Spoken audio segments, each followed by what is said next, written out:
Hey guys, welcome back to Animal Lover. I think this is the last installment, so fingers crossed.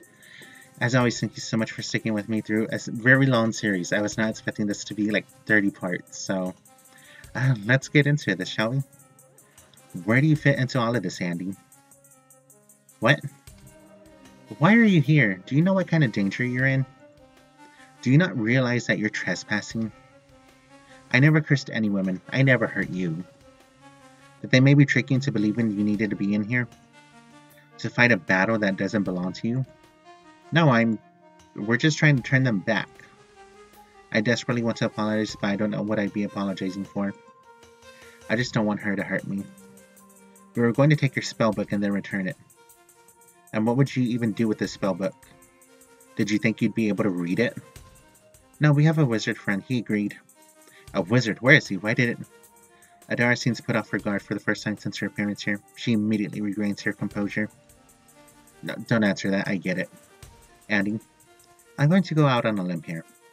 The drapes on the windows blew open, just a little. Light began to flow back into the room.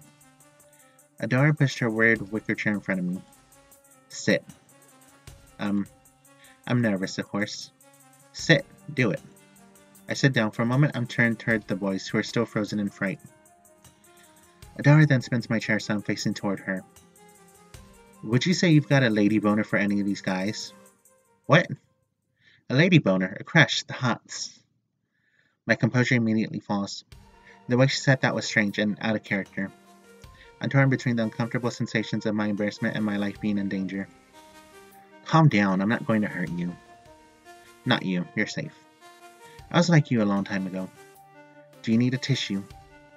I didn't realize that tears had begun to well up at the sides of my eyes. No? Alright. Andy, that's your name, yeah? Yes. Please don't be scared. I'm sorry. Okay? Please, I'm not going to hurt you.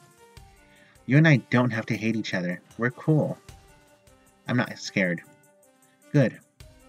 I turned these guys into animals. I'm sure you got that far. You must think I'm a real bitch. I do, if I'm being honest. That's true. Of course it is. I did something totally bitchy. Why do you think I did this totally bitchy thing? I don't know. Did you ever take the time to consider it? Unless you think I just went around cursing random guys for no reason.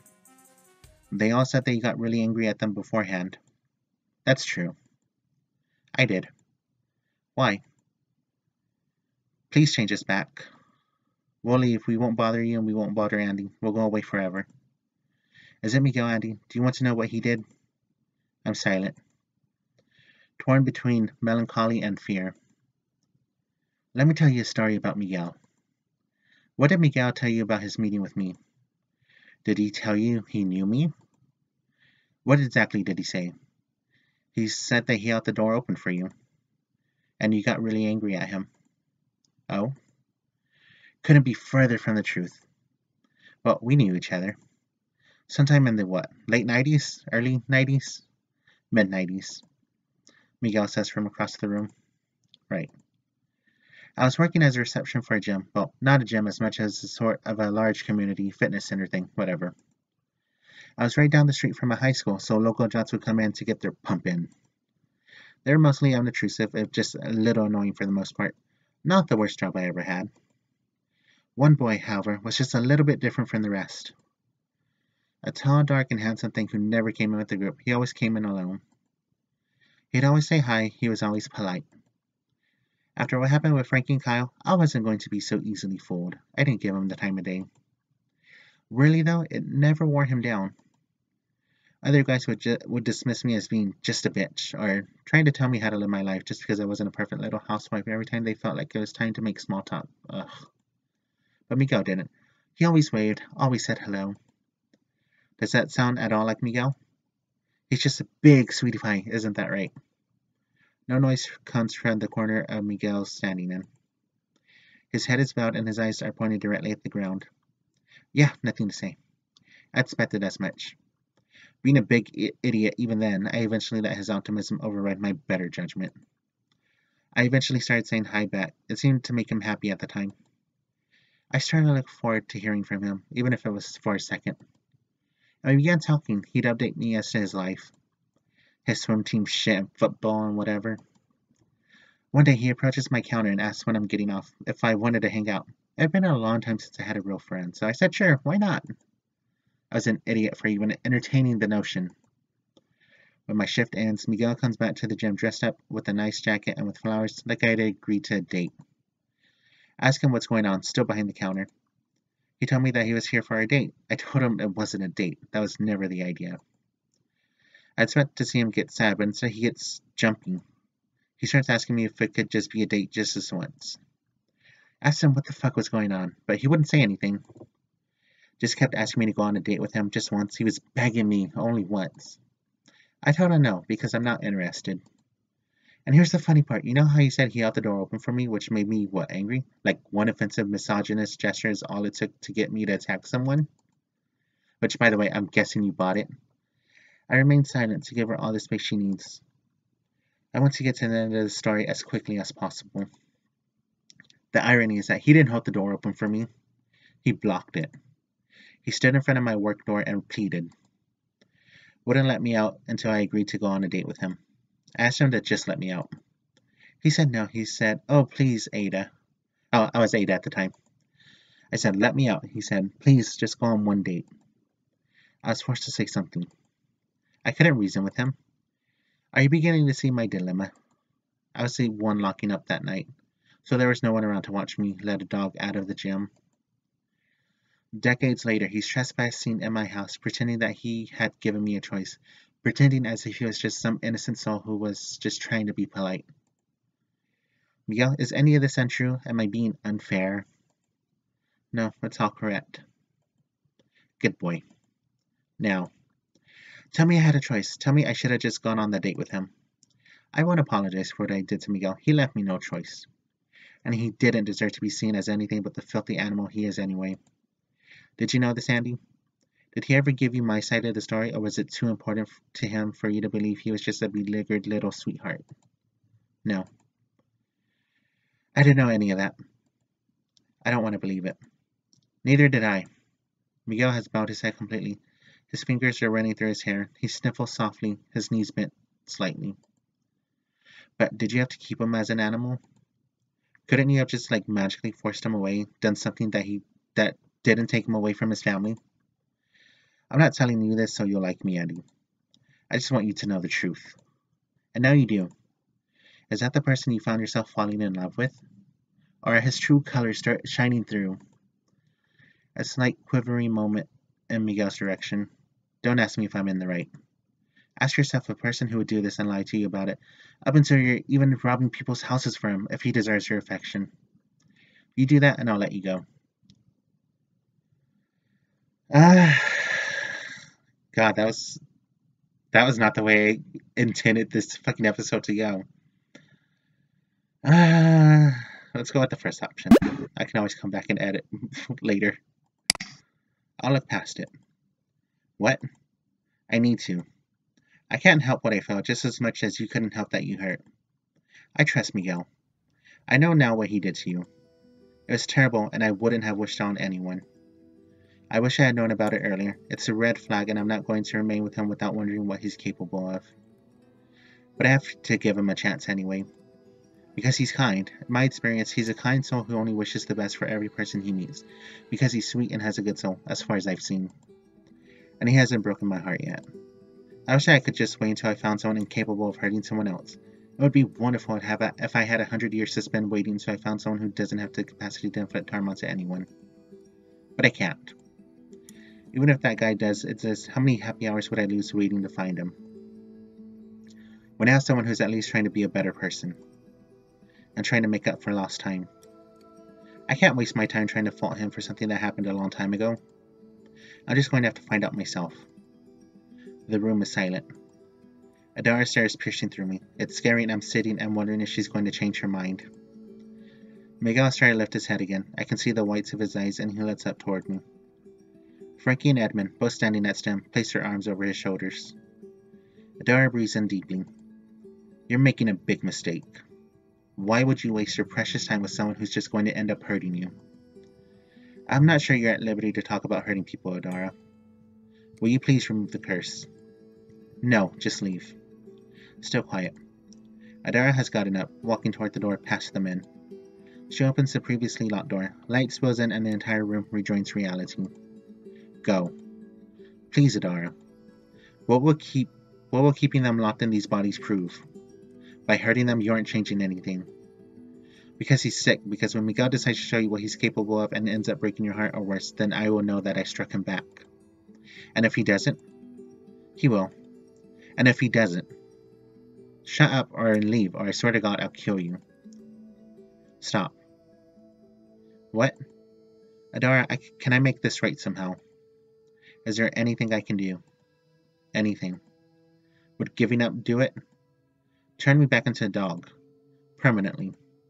Don't hurt her, just hurt me. Hurt me for as long as you need to until everything's okay again. In exchange, you leave them alone. Is there any way? Miguel standing what seems like silver heads above everyone. His shoulders are raised and his body is still. Not shaking or quivering, still unsure. Adara stares up at Miguel, disgusted, her lips curled and her eyebrows pushed together. What did you just say to me, you piece of garbage? I said I'll take the dive. I don't know what the others did to you, but I'll take the burden. You think what you did is something you can fix, that you can man up and make everything go away? Fuck you for that. It's not that simple. I'm insulted. I'm not doing this just because I love hurting people, you sack of shit. I'm solving the problem, and every one of you is the problem. God, then kill me. Don't you raise your voice at me, asshole. I don't know what you want anymore. I thought I knew where you're coming from. I can't tell if you're hurting or if you're solving a problem. Nothing you're saying is making sense anymore. Just take my deal or don't. I can't be sorry enough. And I've tried. Don't make a deal with me and kill me. At least it'll be one human life closer to fixing whatever the fuck is wrong with you. Miguel goes completely silent, blushing just a little, like he can't believe what he just said. You fucking slime. You just think you've got a right to say whatever you want after the way you treated me? You really are the scum of the earth. Adara's grip begins to tighten. Fine then, you'll get what you deserve. I'll make sure you get what you asked for. Andy, get out of here. Adara's voice takes on an eerie echo and the room begins to lose light.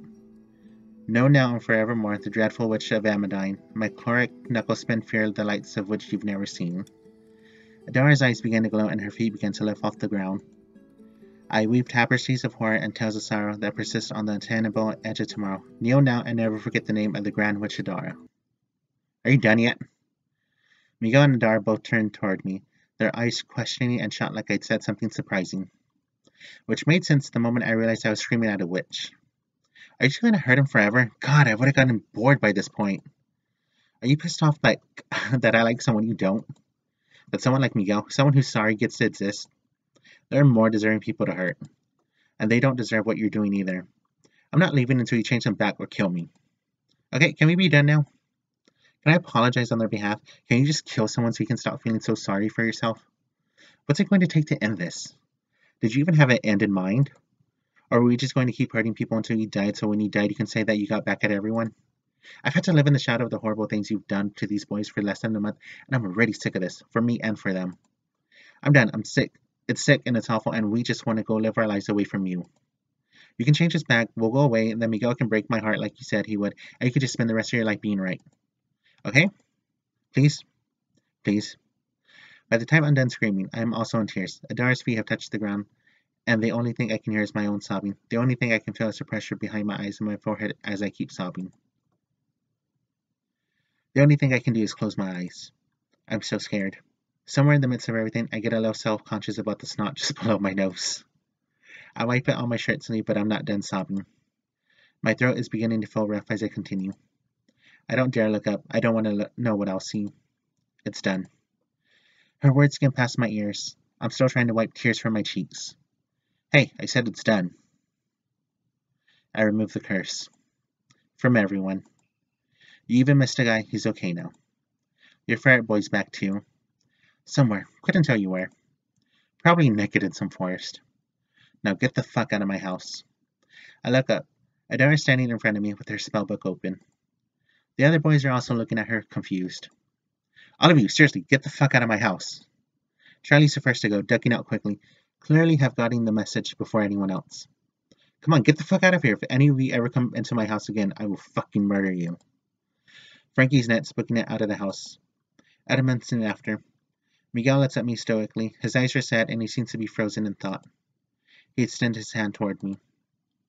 Don't you wait for her. Get the fuck out of here. Adara says, kicking Miguel until he finally starts moving. Then the hut is just Adara and I. Thank you.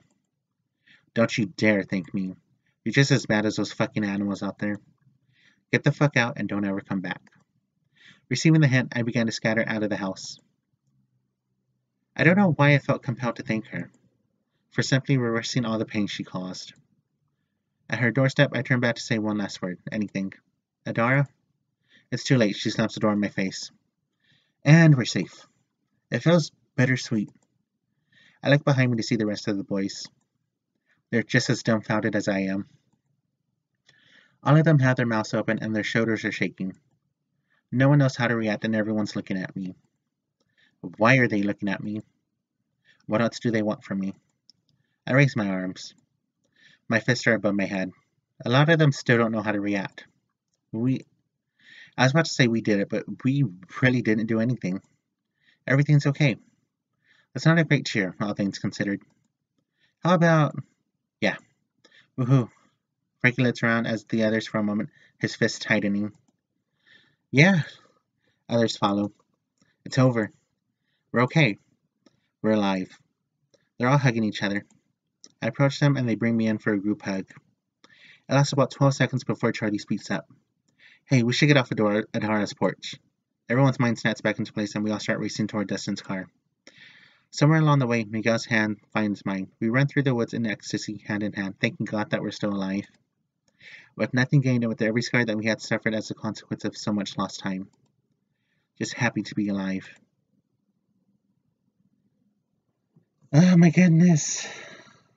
I thought we were done. There's still an epilogue. Thank you for everything, Kay. Oh fuck, he's coming. Examining by the lights. Everyone ready? Quick, get in there. I want to be there when everyone else, though. Andy, come on. We already agreed. Alright, I'm going. Seriously, he's coming up the stairs. Alright, I'm in. The lights go off. The door to the bedroom closes in on me. Then silence prevails. Complete darkness. Then below the doorframe, I can see a beam of light spill in. A chorus of voices outside all scream congratulations out in the main room. I can just barely hear Miguel's surprise. His words are unintelligible, and the clamor of the people surrounding him means that no one's word come into the room clear. The clamor continues for another minute until a small knock on the bedroom door rings inside of the darkness. That's my cue. I walk out of the door to see Miguel's back facing me. Everyone's here, almost everyone. Frankie, Dustin, and Edmund are talking to Katie in the corner. Charlie's keeping Miguel busy. Dustin's grabbing a beer from our refrigerator. I tap Miguel on the shoulder. He turns around. His eyes light up and his eyebrows raise. What are you doing here? I thought you couldn't make it back for Thanksgiving. And you fell for it. And you actually thought I was going to miss your surprise party. I didn't realize I was having a surprise party. A small blush comes to Miguel's face. He puts his big arms around me and presses me into his chest. His hand strokes my hair and his fingers slightly scratch against my head. I can't see his face from down here, but I feel his chest and the air on top of my head as he lets out a long sigh. I'm glad to see you. I didn't wish you congratulations yet. To be honest, that wasn't exactly where my head was at. Another long sigh later, and he speaks again. Well, go ahead then, I guess, congratulate me. I'm so proud of you. Thanks. He smiles dreamily and pulls me close to him again. We eventually find ourselves alone outside the apartment. The sun has set and a chill is hanging in the air. Miguel hugs me from behind, his arms wrapped around my neck and shoulders and his chin resting on top of my head. So, catch me up on everything. Did I tell you about my dad? Yeah, I've been meaning to ask, how did you get him to believe about all the weird stuff? I brought Dustin along with me a few magic tricks later, and my dad was pretty receptive. He's just happy that I'm alive. I'm so happy to hear that. Everything's working out for you, huh? A full ride scholarship, and you and I are going to be going to school together. All I gotta do is keep playing football. That's ridiculous. I'm so proud of you. What's going on with the other guys? Edmund hates his job, but he loves his classes. He's been talking political stuff a lot. I probably don't need to tell you too much about Frankie. Frankie's going to a trade school near me. He comes over to mine and Katie's house for drinks pretty often. Charlie's got some secret thing going on that he refuses to talk about. And that's it. What about Kyle?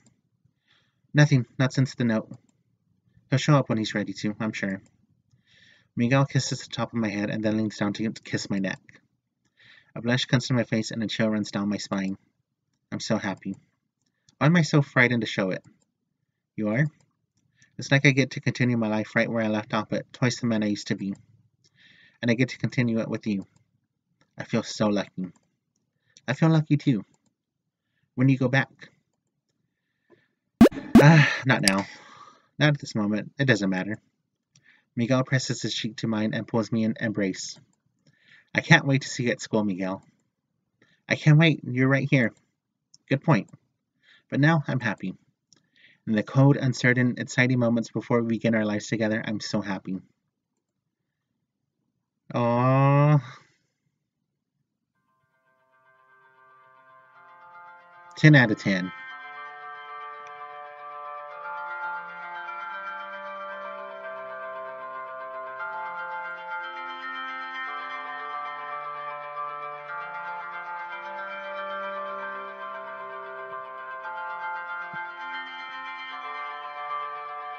I love this game. So good.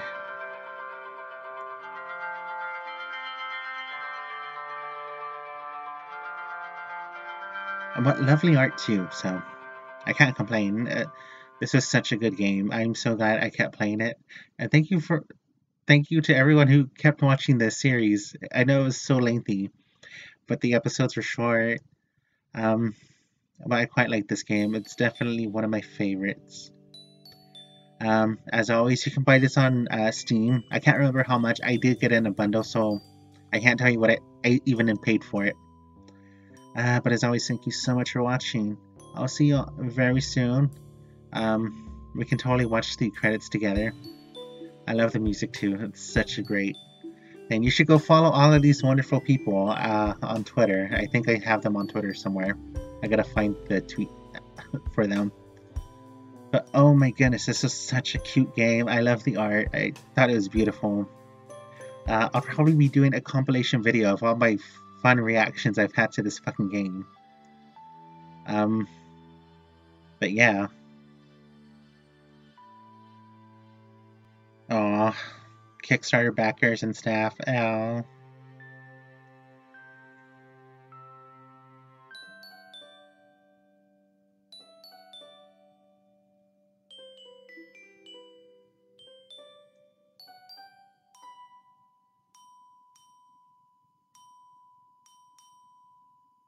I so love this. This is such a beautiful game.